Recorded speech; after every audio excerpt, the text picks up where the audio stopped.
ज्यादा कुछ ना कहते हुए तनवीर पीरा के बारे में मैं वहां पर बोला कि तनवीर पीरा इस साजिश में शामिल हैं। हजरत मोहम्मद तनवीर हाशमी साहब मैं ऐसे ही नाम लेकर बोला हूं, इसलिए वापस एक बार नाम ले रहा हूं मैं। तो इस साजिश में शामिल हैं कर बोल को मैं बोला था। फिर उसके बाद मैं पूरी तहकीकात करे सो है, उस तहकीकात के अभी तक के मेरे इसमें। अस्सलाम वालेकुम।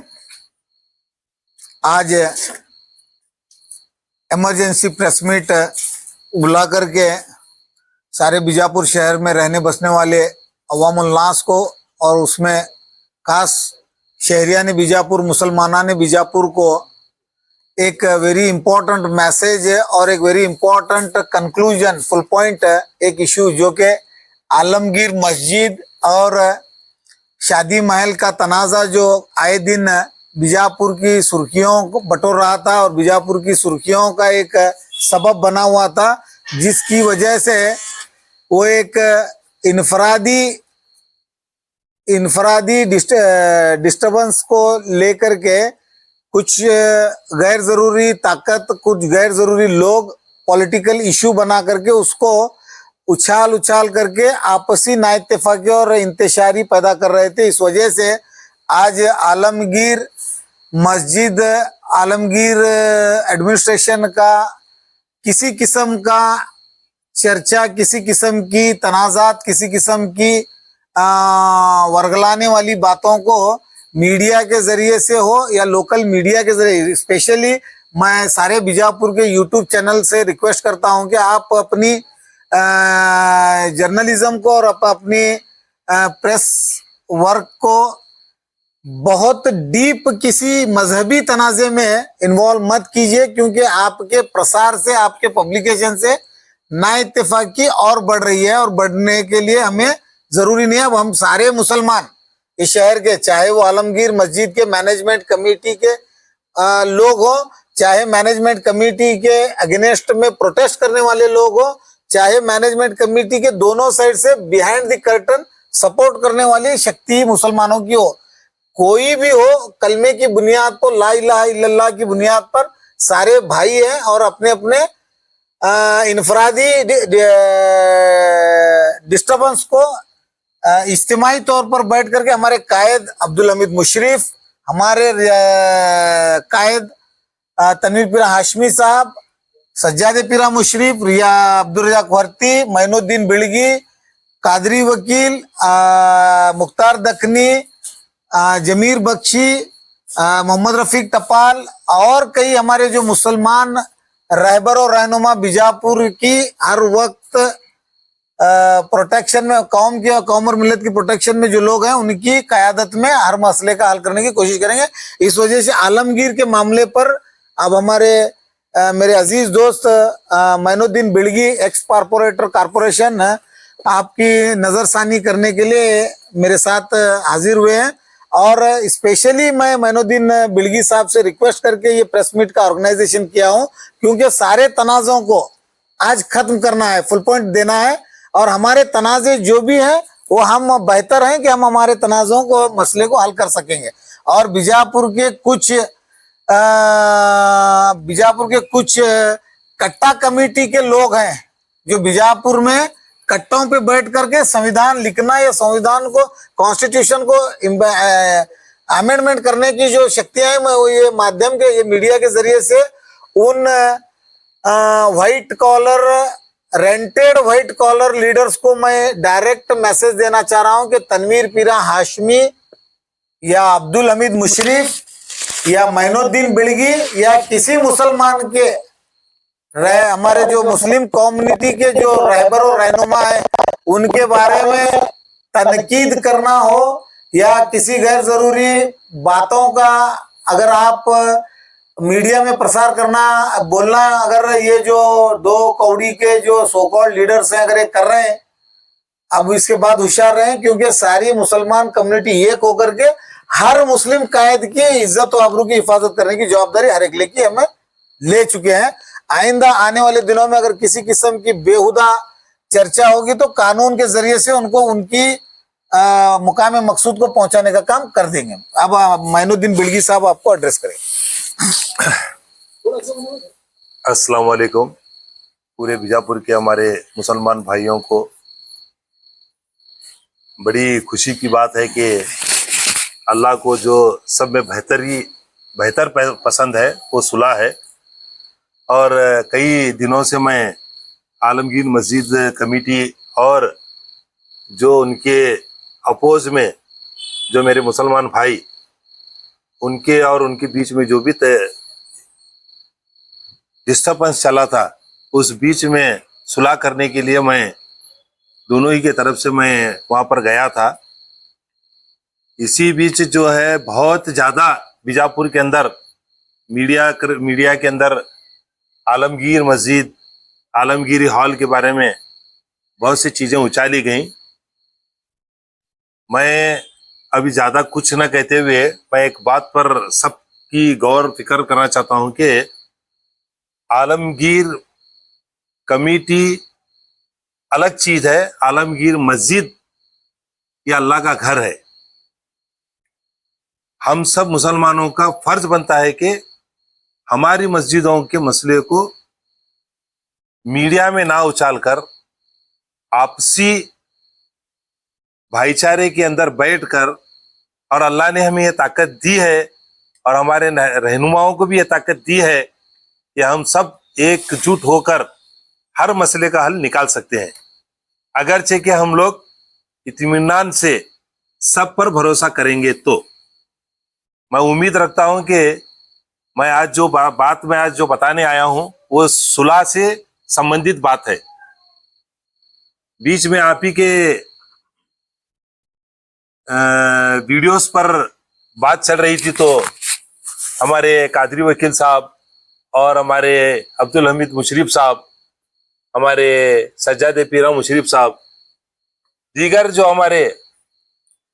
हमारे मुख्तार दखनी साहब, बहुत हमारे अलग अलग जो हैं लीडर्स जो हमारे बड़े हैं, उन्होंने बुला को क्या है मालूम है क्या, ये मसले के हल के वास्ते कोई अच्छा रास्ता निकालना चाहिए जो कि अब नहीं निकल रहा है, खाली उनकी तनकीद हो रही है।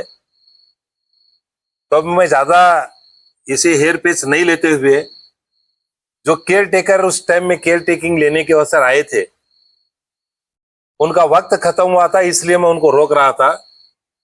इस बीच वहां पर थोड़ी नोकझोंक हुई। वो नोकझोंक के अंदर क्या है, इंसान को बहकावे में या बहकावे के शिकार होकर मेरी जबान से एक अल्फाज निकला जो कि वो मुनासिब नहीं था। मुझे ऐसा नहीं लग रहा है कि तनवीर पीरा इसमें बिलवक्त शामिल हैं। मैं मेरी वो जो बात मीडिया में गई है, मैं उस बात को वापस लेता हूं और मैं ये गुजारिश भी करता हूं इन सब लोगों से कि तनवीर पीरा, हमीद मुशरीफ, हमारे कादरी वकील, हमारे मुख्तार दखनी, सज्जाद पीरा मुशरीफ, जमीर बख्शी, जो भी बीजापुर के लीडर्स हैं, जो हुकूमत के बड़े हमारे जो एमबी पाटिल साहब हैं, इनके पास जाकर जो सुलह मशवरा करते हैं, आज तक मशवरा कर इस मैटर को जल्द से जल्द क्लोज करे, तो मैं उनका सब लोगों का फिर एक बार मीडिया में आकर शुक्रिया अदा करता हूँ। ये मैटर भाईचारे से खत्म होना। मस्जिद अल्लाह का घर है, किसी एक इंसान की मस्जिद नहीं हो सकती। इसलिए जो भी कुछ है, अभी तो ये हमारे क्या बोलते हैं, हमारे ऑडिटर भी निमक हो चुका है। ऑडिटर के ऑडिट से दूध का दूध और पानी का पानी हो जाएगा। किसी पर अगर कोई इल्जाम है वो भी सामने आएगा, किसी पर अगर कोई इल्जाम नहीं है वो भी सामने आएगा। हम सब मुसलमान, या तो अगर कोई खाया है तो वो चोर बन के रहेगा, या अगर नहीं खाए या कुछ भी ऑडिट रिपोर्ट में नहीं आया, जो भी लोग उनको चोर कर बोले उन्होंने अल्लाह से भी माफी मांगेंगे, जिनको चोर कर को बोला उनके से भी माफी मांगे, मामला खत्म। यहीं पर ये मसले को यहीं पर खत्म करेंगे। मैं फिर एक बार बोल रहा हूं, मुझे आज तक की अपनी जो तहकीकात है उसमें ये नहीं लग रहा है कि तनवीर पीरा इसमें शामिल है। अस्सलाम वालेकुम। आप एक बार तमाम नाम ले लिया उनका, जब वहां पर विवाद चल रहा था, अब बार बार दोहरा रहे थे, इंसान डिप्रेशन में है, एक दो मरतबा नाम ले सकता, अब बार बार उमर बोले, उमर कराए, उसे डिप्रेशन कहते हैं सर। क्या इसकी वजह है? इसकी वजह एक ही है कि हमें पहली बात क्या है मनों में, क्या थोड़े लोग मुझे डॉक्यूमेंट्स भेज रहे थे क्या हमारे पास डॉक्यूमेंट्स हैं, तनवीर पीरा तुम्हारे खिलाफ कराएंगे करको बोल को क्या, उसके बाद सर क्या है मनों में, क्या मैं डॉक्यूमेंट्स भेज रहा हूँ, तुम्हें देखो उसके खिलाफ बोलो, तुम्हें मैं डॉक्यूमेंट्स भेज दूं करको बोले। एक डॉक्यूमेंट्स के बारे में जब बोले के बाद में इंसान भरोसेमंद आदमी आते हैं, उसके बाद सर अब और उछाल लेते मुसलमान की, तो ये उछाल लेते बैठने का नको। अब मुझे बोले के बाद में मैं बोलूं वो भी डॉक्यूमेंट हाई कर को बोले के बाद बोलूं, बार बार तनवीर पीरा का नाम बोलने की वजह क्या है? तो नहीं सर, देखो आपके पास डॉक्यूमेंट्स आया था क्या? मेरे पास डॉक्यूमेंट्स व्हाट्सएप में भेज कर को बोले थे, उन्होंने पीछे हटे, पीछे हट गए उन्होंने। उन्होंने पीछे से भाग को गए। हाँ। सुनो शकील भाई, आपके कर्नाटक के ऊपर हेड है, तो आप उनका नाम वहाँ पर एक विवाद में लेते हैं, कोई आपको भेज रहा हूँ बोलता है, ये कैसी बात है? मैं किसी का नाम पर बदनाम करने को असर नहीं ले से, मैं उस वक्त के झगड़े को खत्म करने को असर ले से। अगर छे के तनवीर पीरा का नाम किसी झगड़े को खत्म कर सकता तो अल्लाह का शुक्र है, तनवीर पीरा के नाम से झगड़ा खत्म हुए। मैं तनवीर पीरा का नाम स्पेशली कोई दुश्मनी से नहीं लिया। मैटर को ज्यादा बहकाने की जरूरत नहीं है, लोग भड़काते रहते हैं, कभी कभी इंसान के दिमाग में कुछ आ जाता गलत तो उन्हें गलत सलत भी क्या है मालूम है क्या, उसकी जबान से निकलता, मैं भी इंसान हूँ, मैं क्या फरिश्ता नहीं हूँ क्या? तनवीर पीरा का नाम उस टाइम में कौन बोले थे, वो बात को आज खत्म कर रहा हूँ। वो तनवीर पीरा के नाम को जब तक मेरे पास डॉक्यूमेंट से नहीं आया तब तक आज तक इंतजार कराया, नहीं तो आया तो दूसरे दिन में, जो 15 दिन में और 8 दिन बोलतू कर बोला था सुबह, उसके अंदर बोल रहा हूँ, नहीं आया बोल छोड़ रहा हूँ। सर तुम्हें किसी के बहकावे में अपना बात वापस ले रहे हैं क्या, अपनी मर्जी से ले रहे हैं? नहीं मैं क्या, मैं बहकावे में आने क्या, मैं क्या छोटा बच्चा हूँ, सामने वाला क्या मुझे ये कर रही, बस अल्लाह का शुक्र है। मैं मुसलमानों में मैं हो ज्यादा मैं बात नहीं करना चाहता, मुसलमानों में कोई भी झगड़ा फसाद न को, ये मैटर है आज खलास। सर ये मसले को पहले भी सुलझाया जा सकता है, इतना बड़ा करके, इतना बड़ा विवाद करके। अब रहने दे, हमारे भाया छे उन्होंने भी जो है जो बहका, होता तो तब भी भाई कहते हैं, वो भाया हमारे क्या है मालूम है क्या, देर से आए दुरुस्त आए। कभी आ तो कभी गए। शैतान क्या करता मालूम है क्या, मुसलमानों को मुसलमान के साथ मिलने नहीं देता। हाँ, ये भी शैतानी खेल रहा था, शैतानी वसवसा हमारे था। भाया के साथ हमने नहीं मिलने दे रहा था। कभी कभी झगड़े को भी क्या भाया गले मिल सकते हैं, ऐसा क्या नहीं है, it is not a important कभी क्या मुसलमान चाहिए ऐसा बोले के बाद में और एक बार नहीं मिलना कर खाए क्या, नहीं है। अल्लाह भी सुलह को पहला रखे गई को, इसलिए मैं क्लियरिफिकेशन कर रहा हूँ कि उसके अंदर उनका कोई हाथ नहीं है। नहीं है। अस्सलाम वालेकुम। अभी आप 3 जुमा का ऐलान कर, नहीं अस्सलाम वालेकुम। वो सब एडमिट हाँ करेंगे सर? हाँ बोलो, पूछो। तो क्या अब कल जो है अगला तीसरा जुम्मा है? कल जो जुम्मा आ रहा उस दिन मेरे पिछले 2 जुम्मे के दिन मैं खुद हाजिर रहने का था। मेरी अहलिया, मेरी बीवी की तबीयत खराब रहने की वजह से मेरी बीवी को अल्लामीन के अंदर मैं एडमिट कराया था। कल मैं मेरी बीवी को डिस्चार्ज कर को घर को लेकर ऐसे आने वाले जुम्मा के दिन मैं जाकर उनसे मशवरा कर मैं खुद ठहर कर वहाँ ऐलान भी करता हूँ और ये भी बताता हूँ कि जो ऑडिटर नेमक हुए है उसके बारे में मैं जानकारी देता हूँ। उसके बाद जेबी मीटिंग, पहला ये मैटर तो हो, ये तो रेजान जीबी मीटिंग का मसला कब आया हुआ, जब वो ऑडिट रिपोर्ट पूरी फाइनल हो जाती, उसके बाद जीबी मीटिंग कर को सबके सब दूध का दूध पानी का पानी, हम सब एक हैं। अस्सलाम वालेकुम।